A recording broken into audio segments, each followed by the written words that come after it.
하나님 말씀 오늘 성경 본문 구절이 두 구절입니다. 이 두 구절의 말씀을 다 함께 읽도록 하겠습니다. 먼저 빌립보서 4장 11절 말씀입니다. 함께 읽겠습니다. 내가 궁핍함으로 말하는 것이 아니라 어떠한 형편이든지 나는 자족하기를 배웠노니. 그리고 디모데전서 6장 6절입니다. 그러나 자족하는 마음이 있으면 경건은 큰 이익이 되느니라. 오늘 두 말씀 가운데 자족이라고 하는 말씀이 나왔습니다. 오늘 이 말씀을 가지고 전천후 신앙인으로 살아갑시다 하는 제목으로 말씀을 전할까 합니다. 우리가 살아갈 때 보면 우리의 삶의 지표, 우리 삶이 어느 정도인가를 알려주는 다양한 지표들이 있습니다. 그래서 우리가 한번 우리의 삶을 살펴주는 다양한 지수들, 지표들이 무엇인지 한번 보도록 하겠습니다. 여러분, GDP라고 들어보셨습니까? 이거는 GDP는 국내 총생산량이라고 해서 이 GDP는 한 나라의 그죠? 그 나라 안에 영토 안에서 이렇게 생산되는 재화와 서비스의 전체 지수를 말하고 있습니다. 다시 말하면 한 나라의 경제 성장을 알려주는 지수죠. 그러니까 GDP라고 하는 이 지수가 올라가면은 경제가 활성화되고 삶이 좋아지게 되겠죠. 그런데 GDP 지수가 낮아진다고 하면은 이제 경제가 하락하고 침체 국면에 들어갑니다. 또 다른 지수가 GNP라고 들었죠. 저는 제가 국민학교 다닐 때 경제개발 계획이 끝나면은 국민소득 GNP가 얼마 들 것이다 하는 교육을 받고 살았는데, Gross National Product GNP를 다른 말로 바꾸면 요즘은 GNI라고도 말합니다. GNP, GNI는 같이 쓸 수 있는데, 이것은 GDP는 한 나라로 말하자면 GNP는 한 개인 한 사람이 1년간 이렇게 벌어들일 수 있는 경제력을 말하게 되겠죠. 그렇게 실제로 GDP라고 한 나라고, 또 GNP나 GNI는 한 개인의 경제력을 말하고 있는데, 여러분, 그래서 GDP 1위라고 하면은 미국입니다. 국민 총생산액은 미국이 세계 넘버 1이고 GDP 2위가 중국입니다. 3위가 여러분 일본이고 한국을 보니까 12위쯤 그렇게 됩니다. 그 나라의 경제력인데, 그 실제로 나라 말고 한 개인 국민 한 사람이 1년간 이렇게 벌릴 수 있는 돈은 아까 GNP 혹은 GNI라고 했는데, 그걸 보면 그 순위가 그건 미국, 일본, 중국이 아닙니다. 그걸 보니까 1위는 버뮤다, GNI, 개인으로 따지면 2위는 리텐슈타인, 별로 들어보지 못한 나라가 2위더라고요. 3위는 노르웨이, 4위는 스위스. 그런데 실제로 경제력을 떠나갖고 전 세계에서 그 국민들이, 그 나라 사람들이 가장 행복하게 사는 행복 지수로 따지니까 어느 나라가 1위인 것 같습니다. 제가 보니까 이건 구글이 다 답해주는 거죠. 행복 지수는 핀란드가 1위입니다. 2위는 덴마크, 3위는 아이슬란드. 근데 보니까 GDP 미국의 행복 지수는 보니까 24위, 한국은 58위. 결국 말하자면 한 나라 가지고 있는 이 경제력과 행복 지수는 또 전혀 다르게 흘러가더라. 그러니까 지수라고 하는 것은 우리 삶의 형편을 알려주는데, 실제로 사람이 실생활 가운데 느끼는 행복은 북구에 있죠. 핀란드나 덴마크나 노르웨이 같은 나라가 오히려 GDP는 낮더라도 훨씬 한 사람이 행복하게 살아간다. 그러니까 우리의 삶을 삶을 나타낸 숫자들, 지수들이 많이 있는데 그 숫자 소개한다고 하면요, 건강지수가 있습니다. 들어보셨습니까? 또 지능지수, 또 감성지수, 행복지수, 다양하게 그 사람의 정도를 알려주는 지수들이 있죠. 여러분, 자동차를 탄다고 하면 그죠? 자동차 힘을 뭘로 그렇게 나타냅니까? HP, horsepower. 이 차를 끌고 나가는 말 한 마리의 힘으로 horsepower를 정하고 있는데, 다시 말하면은 차의 horsepower가 크다고 나면은 그 차는 힘이 더 있고 추진력이 있다라고 하죠. 몇십 년간 그 미국의 트럭 가운데 부동의 1위가 포드 트럭입니다. 포드 보면은 F150 있죠. 그리고 조금 더 홀스파워 높으면 250. 우리 교회에 요즘 베이스기타 치는 윤동 형제가 포드 F250 타고 다닙니다. 좀 더 힘이 좋으면 F350, 그럼 450, 550 점점 이렇게 숫자가 올라간다는 것이죠. 그러니까 실제 홀스파워가 크다고 하면 그만큼 마력이 높고 차를 끌고 갈 수 있는 힘이 훨씬 더 크다 하는 것입니다. 여러분, 제가 한번 봤습니다. 사람들의 지능지수를 보니까 그 지능지수의 국제 평균이 100입니다. 저도 학교 다닐 때 지능지수 검사를 해봤는데 100이라고 하면은 보니까 70에서 120 같으면은 대다수 사람이 거기에 있게 되고, IQ 130, 지능지수 130 하면은 좀 머리 좋다, 좀 뛰어나다. 실제로 150 넘어가면은 천재라고 소리 들을 정도로 높은 그런 사람이 된다 하는 것이죠. 그래서 지능도 지수가 있고 건강도 지수가 있고 행복도 지수가 있는데, 그렇다고 하면은 우리가 신앙생활할 때 나의 신앙의 정도를 알려주는 지수가 있을까? 신앙지수, FQ. faith quotient라고 하겠죠. 여러분, 나의 신앙을 알려주는 특별한 지수가 있다고 하면 나는 얼마쯤 될까? 이런 한번 생각해 보셨습니까? 실제로 신앙지수라고 하는 이런 시험도 없고, 그 신앙이라고 하는 것이죠. 사람이 봐서 그거는 틀릴 수가 있기 때문에 하나님만이 각 사람의 FQ, 신앙지수를 알 수가 있는데, 그 한 가지 예를 제가 성경에서 한번 보여준다고 하면은, 사울이 이스라엘의 1대 왕이 되었습니다. 우리 사무엘상에 보면은 그죠, 아주 준수하고 키도 다른 사람보다 머리 하나가 더 많을 정도로 키도 컸고 준수하고 이렇게 총망받는 사람이었는데, 하나님께서 사무엘을 보내서 사울의 기름을 부으려고 할 때, 그때 사울은 부끄러워서 제구 사이로 숨었는데, 왕이 되고 난 다음부터는 그 겸손함은 사라지고 자기 마음대로, 그죠? 왕이라고 해서 제사까지 지낼 수 없는데 하나님께 제사도 드리고 자기 힘만 믿다가 결국 하나님께서 사울은 패하기로 작정하시고 난 다음에 베들레헴에 살고 있던 이새의 아들 가운데 한 사람을 기름 붓기 위해서 사무엘을 그 베들레헴으로 보내었습니다. 그러니까 그 아들 가운데 누군가가 왕이 되었죠. 그런데 아들이 온다고 하면은 첫째 아들부터 오겠죠. 첫째 아들 엘리야, 사무엘이 보니까 저 아들이겠구나. 키도 크고 잘생기고 그러니까 하나님 아니다. 둘째가 왔습니다. 아비나답도 보니까 혼수로가 좋은데 아니다. 셋째 삼마도 아니다. 그리고 그때 집안이 없었던, 그죠? 그 들에 나가서 초당에 나가서 양을 치고 있던 이제 그 다윗을 오라 했죠. 다윗은 막내였죠. 그 이빨 춤춘 정도 되는 그런 나이였는데 하나님께서는 다윗에게 기름을 부으시면서 하셨던 말씀이 사무엘상 16장 7절 말씀. 우리 봅시다. 여호와께서 사무엘에게 이르시되 그의 용모와 키를 보지 말라.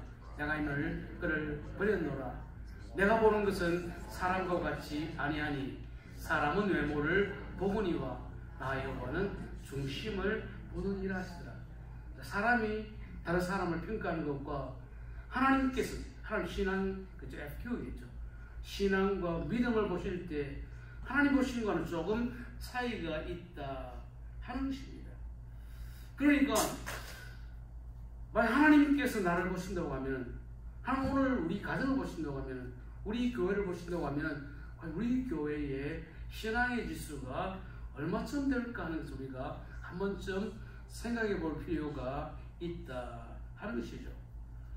여러분 현대 지금 같으면은 제가 한번 보니까 세계 자동차를 제일 많이 만드는 나라로 치면은 섬이더라고요. 이 정도로 현대 그룹이 자동차가 어느 정도 많이 좋았는데 1986년에 미국의 포니 1호가 첫 번째로 수출이 되었습니다. 그래서 포니가 저런 모양이었습니다. 저 미국에 올 때에 첫 번째 그 모델이 있는데 한 4년 후에는 엑셀로 조금 바꿨죠. 자 그때 그 포니의 그 사양을 보니까 80마력이죠. 80 horsepower. 그 정도로 요즘에는 80마력인데 이 정도 차였으니까 그냥 사람이나 또 타고 다니고 제가 미국 올 때 보니까 그때 그 학생들이 대학 갈 때 제일 많이 타는 차 중에 하나가 엑셀이더라고요. 싼 값에 처음에 할 때 레몬 이런 얘기 들었죠. 싼 맛에 타는 그런 차였는데 지금은 뭐 현대라고 하면 이게 힘도 좋고 성능도 좋고 일본 차에 전혀 밀리지 않는 그런 힘도 있고 성능도 좋고 저도 그 기아 자동차를 자랑스럽게 타고 다니고 있는데 그렇죠. 자동차는 horsepower가 높을수록 힘있게 달릴 수가 있고 그리고 공부도 지능지수가 높으면은 실제로 공부를 더 잘하죠. 그런데 실제로 우리의 신앙을 이끌어갈 수 있는 힘이 과연 뭘까 하는 것을 제가 한번 생각을 해 보았습니다. 그렇죠. 우리의 신앙생활을 끌고 가는 힘이 추진력이 분명히 있습니다. 그래서 오늘 본문 빌립보 4장 11절 말씀 읽어봅시다. 내가 궁핍함으로 말하는 것이 아니라 어떠한 형편에든지 나는 자족하기를 배우노라. 자, 지금 뭔가 하면 자족, 스스로 만족한단 말이죠. 이 빌립보서를 기록할 때 바울은 지금 로마 감옥 속에 있습니다. 그래서 사람이 어쨌든 감옥이 아무리 좋다 하더라도 아무리 뭐 좋은 곳이라 하더라도 감옥은 감옥이죠. 바울이 지금 감옥에 지금 이렇게 투옥이 되어서 그리고 감옥 밖에 있는 바울이 첫 번째로 유럽에 세웠던 교회가 마게도니아에 있는 빌립보 교회였죠. 빌립보 교회 편지를 보내서 나는 어떤 형편이든지 자족한다. 그죠? 우리 빌립보서에 보면은 감사하라, 감사하라, 범사에 감사하라. 내가 다시 말하노니 기뻐하라. 바울은 지금 감옥에서도 기뻐하고 자족하고 감사하는 삶을 살았다는 것이죠. 디모데후서 6장 6절 말씀은 바울이 보통 편지를 보낼 때 로마서를 하면은 로마 교회, 고린도전서라고 하면은 고린도 교회, 갈라디아서 같으면은 갈라디아 교회, 에베소서 같으면은 에베소 교회, 교회들이 수인자 있는데 디모데전서는 교회가 아니고 받는 사람은 디모데, 바울이 아들처럼 생각하고 사랑했던 디모데가 이 편지의 수인자였습니다. 실제로 이 디모데 전서는 빌립보서보다 더 후에 거의 바울이 사형을 앞둔 자기가 곧 죽게 될 것이라고 하는 것을 얘기하는 그 시점에 편지를 보냈는데 그 편지에도 보면은 바울이 나는 자족하기를 그러나 자족하는 마음이 있으면 경건은 큰 유익이 된다. 다시 말하면 자족하는 마음, 감사하는 마음, 기쁨의 마음이 있으면 그 경건과 믿음은 큰 이익이 되고 힘이 된다 하는 것을 말했다는 것을 우리는 볼 수가 있습니다. 이런 바울이 감옥에 있을 때에 그죠? 빌립보 교회에 편지를 보냈습니다. 편지를 보내서 디모데후서 4장 13절 말씀 한번 읽어봅시다. 디모데후서 4장 13절. 자, 읽어봅시다. 내가 올 때에 내가 드로가보의 집에 둔 겉옷을 가져오고 또 책은 특별히 가죽 종이에 쓴 것을 가져오라. 감옥은 좋은 상황이죠. 그러니까 실제로 겨울이 가까우니까 바울이 편지할 때에 내가 가보의 집에 겉옷을 두었는데 그 옷 좀 가져다 주면 내가 겨울을 따뜻하게 지낼 수 있겠다. 그리고 올 때 그 당시에 종이에 글을 쓰면 잘 끼워지니까 양피지, 양의 가죽에 성경을 썼죠. 그러니까 양피지에 기록한 구약 성경을 나에게 가져다 달라 할 정도로 바울은 이 감옥에서 참 좋지 않은 그런 상황에서 살았지만은 자족한다. 또 자족을 배우라고 할 정도로 바울은 그의 현재의 삶에서 감사하면서 살았다 하는 것을 볼 수가 있습니다. 여러분, 바울이 누구입니까? 우리 성경 보면은 금수저죠. 태어날 때부터 부자 아버지, 돈 많은 아버지 밑에서 태어났기 때문에 어릴 때부터 튜어가 있었죠. 가정교사에게 학문을 배웠는데 그 당시에 최고로 알아주던 가말리엘에게 배울 정도로 바울은 최고의 교육과 최고의 삶을 살았습니다.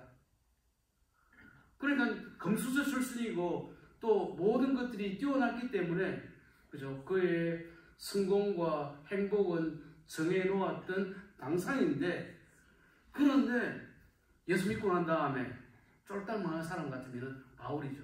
그 모든 것들, 좋은 것들 다 포기하고 정말 어렵게 살았는데 바울은 삶이 단 한 번도 힘들어 죽겠다, 너무 고달프다, 너무 괴롭다 이런 소리 한 번도 안 했죠. 보면은 입만 열면은 감사하라, 기뻐하라, 자족을 배우라, 나는 자족한다 하는 것들을 반복했는데 이것이야말로 바울의 삶을 이렇게 이끌어갔던 힘이 되었다 하는 것입니다. 빌립보 4장 11절을 다시 한번 읽어봅시다. 내가 궁핍함으로 말하는 것이 아니라 어떠한 형편이든지 나는 자족하기를 배웠노니. 보면 이것도 배웠다라고 했죠. 이게 자족이라는 것이 오늘 나에게 천성대로 오는 것이 아니고 이것은 배우는 것입니다. 누구에게 배웠을까요? 바울이 주님을 따라가고 주님의 뒷걸음을 따라가다 보니까 그 마음 가운데 이런 자족하는 마음이 생기게 되었다 하는 것이죠. 그렇죠. 우리 자동차, 좋은 차 산다고 하면은 좀 홀스파워도 높은 거에 되어 있고 또 성능도 많은 거. 그거는 돈만 있으면은 살 수가 있지만은 자족이라고 하는 것은, 스스로 만족한다고 하는 것은 우리가 돈으로 살 수 있는 것이 아니고, 주님 가까이 가고 우리가 말씀을 읽고 기도할 때 인생을 지혜롭게 살아갈 때 자족이야말로 최고의 삶의 선물이구나 하는 것을 그렇게 깨닫게 되고 알게 되고 배우게 된다 하는 것입니다. 여러분, 예수님이 1세기, 바울은 예수님보다 조금 늦게 사역했지만 다 1세기 사람이죠. 1세기 그죠? 팔레스타인, 이스라엘은 로마의 식민지였습니다. 식민지로 살아가니까 물론 거기에는 종교적인 자유는 로마가 인정했지만 그 나머지는 식민지의 삶이었기 때문에 유대인들은 하루하루가 고달프고 괴롭고 힘들었는데, 그때 피곤한 인생을, 힘든 인생을 살아갔던 그 동족 선민 이스라엘 향해서 주님은 마태복음 11장 29절에 이렇게 말씀하셨죠. 읽어봅시다. 나는 마음이 온유하고 겸손하니 나의 멍에를 메고 내게 배우라. 그리하면 너의 마음이 쉼을 얻으리라. 여러분, 삶 가운데, 임의 삶 가운데 쉼이 있습니까? 안식이 있습니까? 평안이 있습니까? 이거는 돈 주고 못 사는 거죠.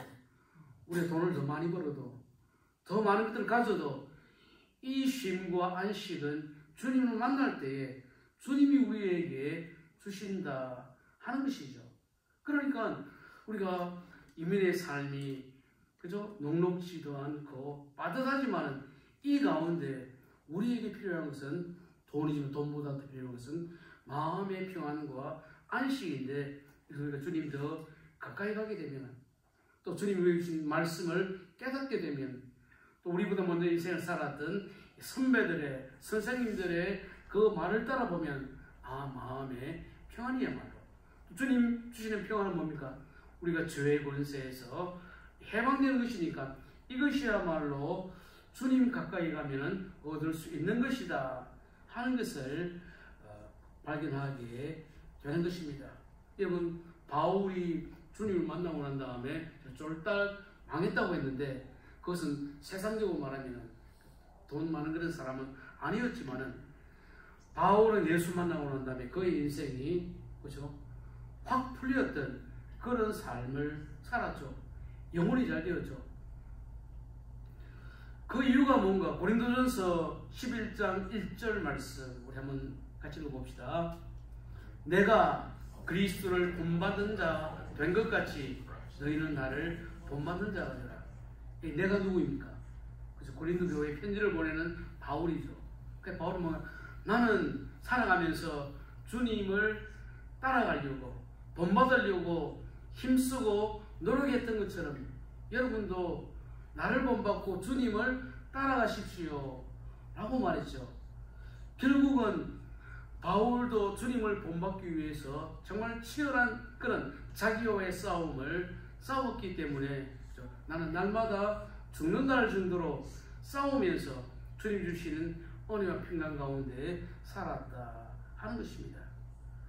그래서 우리가 보통 이민 생활할 때 사람들이 신앙생활 말하면은 자리 좀 잡으면요, 좀 안정이 되면요, 그런데 실제로 지금 못하면은, 그렇죠, 나중에 이런 문제들이 해결돼도 못합니다. 지금 나의 삶이 빠듯하고 어렵고 힘들다 하더라도 이때 우리가 주님께 가까이 가게 되면, 우리의 삶이 주님의 가르침을 따라간다고 하면은, 그러면 우리에게는 은혜가 오는 것이고 자족과 만족이 오는 것이지, 실제로 지금 못하면은 다른 거 모두 해결되어도 안 된다 하는 것이죠. 그래서 바울이 디모데전서 6장 6절에 했던 말씀이, 읽어봅시다. 그러나 자족하는 마음이 있으면 경건은 큰 이익이 되느니라. 현재에 감사하고 기뻐하고 자족한 마음이 있으면 그 경건과 믿음은 우리의 삶 가운데 큰 이익이 된다. 그것은 우리에게 베네핏이 되고 힘이 된다 하는 것을 우리는 말했다 하는 것을 기억해야 된다 하는 것입니다. 여러분, 사도행전 20장을 보면 바울이 그 밀레도라는 곳에서 에베소 교회 장로들을 만나서 작별 인사하는 그 장면이 사도행전 20장에 나옵니다. 지금 바울이 그렇죠, 이제 예루살렘으로 돌아가게 되면 분명히 나에게는 어떤 큰 일이, 나의 삶에 큰 어려움과 시련이 있을 것을 알고는 예측하고 또 성령님이 가르쳐 주죠. 그리고 이제 이번이 마지막이다 생각하고 바울이 개척했던 에베소 교회 장로들을 밀레도까지 불렀습니다. 부르고 난 다음에, 그렇죠, 그때 바울을 만날 때 바울 주위에서 바울을 기대했던 사람들이, 당시 이번에 예루살렘 가면은 죽을 수도 있다, 가지 말아라고 이렇게 말했지만은, 그런데도 바울은 사도행전 20장 24절에 이런 말을 했습니다. 읽어봅시다. 내가 달려갈 일과 주 예수께 받은 사명 곧 하나님의 은혜의 복음을 증언하는 일을 마치려 하면은 나의 생명조차도 조금도 귀한 것으로 여기지 아니한다. 그렇죠? 내 생명도 귀하다 하지만 나는 복음 전하는 것이, 또 하나님 뜻을 행하는 것이 더 중요하다고 하면서 그의 삶을 이렇게 끌어갔던 것을 볼 수가 있습니다. 다시 말하면 바울은 거침없이 막힘없이 하나님 가장 기뻐하는 삶을 위해서 그의 인생을 송두리째 바쳤다 하는 것이죠. 여러분, 바울이 믿었던 그 하나님은 오늘도 살아계시죠. 바울의 하나님만이 아니고 우리의 하나님, 나의 하나님도 되는데, 그렇죠. 그 전능하신 하나님께서 또 주님께서 우리에게 은혜를 주시고 힘을 주시고 자족할 수 있는 이런 마음을 주신다고 하면은 내가 오늘도 감사하면서 자원에 사는 이것이야말로 우리의 삶의 가장 큰 힘이 된다 하는 것을 기억해야 되겠죠.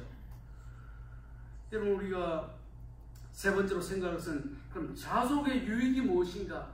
우리가 오늘 내가 만족하고 기뻐하고 감사하며 산다고 할 때 그 유익이 무엇일까 한번 우리는 생각해 볼까 하는 것입니다. 그리고 오늘 성경 말씀 읽었지만 디모데전서 6장 6절에 보면은 그러나 자족하는 마음이 있으면 경건은 그 믿음과 신앙은 큰 이익이 된다. 큰 유익이 된다. 나의 삶에 힘이 된다 하는 말씀을 하고 있죠. 이 제가 자동차 얘기를 할 때 홀스 파워가 높으면은 그렇죠? 더 많은 짐을 실을 수도 있고 또 더 많은 짐을 끌고 갈 수도 있는 그런 힘이 있는데, 그러면 신앙생활 가운데 나의 삶 가운데 자족이 주는 힘이 과연 무엇일까 하는 것입니다. 제가 오늘도 자동차 얘기를 많이 했는데 저는 자동차가 기아 텔루라입니다. 2009년, 2010년도에 올해 자동차에 선정될 정도로 고급에서는 인기 있는 그런 차종 중에 하나인데, 그때 보니까 제 차 뒤에 AWD가 있더라고요. AWD가 뭔 말입니까? All Wheel Drive죠. 4x4 같은. 이게 뭔가 하면은 보통 우리 작은 차는 전륜구동이 FWD죠. 앞바퀴가 힘을 가지고 끌고 갈 때에 그게 전륜구동이고, 뭐 예전에 캐딜락이나 그리고 링컨 컨티넨탈 이런 차는요 후륜구동이죠. 뒤에서 차를 쭉 밀어주면은 차가 안정적으로 가는데, 양자에 그죠, 하나는 앞바퀴로 가느냐 뒷바퀴가 밀어주느냐, 그것도 그렇지만 제일 좋은 차가 모든 바퀴 4개가 사륜, 전륜이 함께 이게 돌아간다고 하면은 험지도 가게 되고, 어떤 경우에는 어려운 길도 이 차들이 쭉 잘 올라가게 되는 것을 보게 됩니다. 다시 말하면 우리가 신앙생활을 전천으로 한다고 하면 좋은 길만 아니고 포성된 길만 아니고 우리의 삶 가운데 여러 가지 어려움이 있다고, 여러 가지 어려운 상황이 있어도 이 길을 가지고 하려면 그렇죠, 전천후 신앙은 4x4와 같은 우리 삶을 이끌어가는 그런 힘이 있다 하는 것입니다. 그렇죠? 4x4는 돈 더 주면 살 수 있지만, 돈으로 되지만 우리 믿음의 전천후 신앙은 하나님께서 힘을 주시고 은혜를 주시고 내 마음 가운데 자족의 은혜가 찾아올 때에, 그때 우리는 어떤 상황을 만나도 그 상황을 뚫으면서 올라갈 수 있다 하는 것입니다. 여러분, 간단한 산수 문제 한번 내볼게요. 자, 물어봅시다. 한번 읽어봅시다. 5 빼기 3은 2. 자, 한 꼬마가 목사님에게 산수 문제를 냈습니다. 목사님, 5 빼기 3이 뭘까요? 하니까 2라고 말했죠. 그죠? 그러니까 제 목사님이 이게 뭔가 사람을 헷갈리게 하는 있겠다 생각하고 뭐뭐 대답을 안 하시니까 목사님 5 빼기 3은 2입니다. 근데 문제는 요게 아니고 이게 무엇을 의미하느냐 하는 것이죠. 넌센스 문기도 같은데, 그죠? 우리가 어떤 사람에 대해서, 내 삶에 대해서 오해할 일이 생겼는데, 그죠? 3번 생각하게 되면은 이해하게 된다 하는 그런 이야기예요. 그러니까 우리의 삶 가운데, 그죠? 하나님 왜 나에게 어려움을 주실까? 내 삶에 이렇게 꼬일까라는 그런 생각이 떠올 때는, 그죠? 한번 세 번만 생각하면은, 그죠? 이제 이해가 찾아오게 된다 하는 것이죠. 또 문제를 하나 더 낼게요. 2 더하기 2는 4죠. 이게 무슨 뜻일까요? 예. 예, 맞습니다. 여기 뭐 이해하고 또 이해하면은 사랑하게 된다. 우리 한번 맞추었는데, 그렇죠. 누가 나에게 좀 싫은 소리 하잖아요. 그런데 한번 생각해보고 또 이해하고 또 이해해보면, 아, 이런 뜻을 했겠구나 하면서 사랑하게 된다 하는 것이죠. 다시 말하면 누가 싫은 소리 하더라도 한 번 더 곱씹고 보시면, 아, 이런 상황이기 때문에 이랬겠구나, 이해가 되고 사랑이 되어지고. 그리고 이제 마지막 문제입니다. 4 더하기 4는 8이잖아요. 이게 뭘까요? 약간 이런 센스 퀴즈입니다. 사랑하고 사랑하면, 그죠? 사랑 두 번은 4 됐잖아요. 사랑하고 사랑하면 팔자가 펴진다. 뭐 얘기 뭔가 하면, 우리가 삶 가운데서 하나님을 사랑하고 이해하고 이래 되면 우리의 삶이 펴진다. 다시 말하는 거죠. 우리가 자속하게 되면 우리의 삶이 꼬이는 것이 아니고 하나님 뜻 가운데서 펼쳐지게 된다 하는 것이 오늘 이 아이가 되었던 상수의 문제다 하는 것이죠. 여러분, 이제 말씀을 냈습니다. 우리가 이 땅을 살아갈 때 우리 신자는 믿음으로 이 땅을 살아갑니다. 그러니까 믿음의 삶이 나의 인생을 이끌어가야 됩니다. 그래서 모든 사람들은 내 생각으로 내 계획으로 살아가는데, 그것도 중요하지만 거기에 넘어서 믿음으로 이 땅을 살아가야 되는데, 오늘 바울은 예수 그리스도를 만나고 난 다음에 그 삶이 어렵고 힘들었지만 한 번도 꺾이지 않았던 이유가 무엇인가 하면은 주님의 사랑을 깨닫게 되고 하나님의 뜻을 알았기 때문에, 그죠? 범사에 감사하는 것이 하나님의 뜻인 줄 알았기 때문에 그렇게 살아갈 수 있었다 하는 것입니다. 여러분, 우리가 신앙생활 할 때에 신앙생활이라는 것은 우리의 삶 가운데 우리가 생각했지 못했던 이런 순환과 연속의 그런 일을 일으킵니다. 우리가 기뻐하면은, 그죠? 기도할 수 있고, 기도하면은 감사할 수 있고, 이런 선순환이 일어나게 되는데, 우리가 자족하고 만족한 삶을 산다고 하면은 하나님 우리의 믿음의 삶 가운데, 우리 인생 가운데 좋은 일들이 일어날 수 있도록 선순환의 은혜를 베풀어 주신다는 것을 늘 기억하고, 그죠? 우리 민생활이 그렇게 만만한 것도 쉬운 것도 아니지만 이 생활 가운데서 하나님 나를 여기에 두시는 이유와 목적이 있고, 또 이 상황에도 감사하고 또 기쁨으로 살아갈 때에 우리의 삶 가운데 하나님이 주시는 자족의 은혜, 또 만족의 은혜가 늘 풍성하게 넘쳐서 하나님 나에게 주신 이 순례길 끝까지 믿음으로 잘 걸어가는 우리 성도님 되시기를 바랍니다. 우리 이 말씀에서 하나님, 내가 지금 나의 삶에 만족하고 있는지 나를 돌아보게 하시고, 하나님 나에게 정말 현재의 삶에 만족하고 감사하면서 주님 나에게 주신 이 믿음의 삶을 잘 걸어갈 수 있도록 도와주십시오. 함께 기도하겠습니다.